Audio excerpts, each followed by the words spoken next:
property that you owned at the time of the marriage that still exists in some traceable form is considered separate property in the event of a divorce. You don't need a prenuptial agreement for that. Where you do need a prenuptial agreement and where it becomes helpful is to identify what your separate property is so you don't have to go about proving it. And then you take the next step and say that the increase in value of those premarital assets will be also considered your separate property, so you don't have to go through the headache and the expense in a divorce of valuing those assets and then ultimately dividing them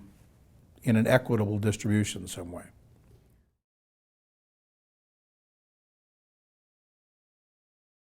The analogy that I give to somebody who feels they want a prenuptial agreement but is afraid to talk to their fiancé about it, or who is the fiancé that has just been handed a proposed prenuptial agreement, is that nobody likes to talk about death, but yet we buy life insurance. Nobody likes to think that they're going to get divorced,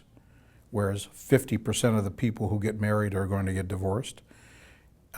And so you should be talking about a prenuptial agreement as a business transaction, just like you would with life insurance. But it's still a tough discussion to have. And so if you have significant assets or income that you want to try to shelter in the event of a divorce and you want to get a prenuptial agreement, my suggestion is you tell your fiancé that very soon after the engagement, if not before the engagement, that I'm going to need a prenuptial agreement that we'll both work on together, that will be fair to both of us, and so that we never have to worry again about how we're going to divide things if things don't work out or if one of us dies during our marriage.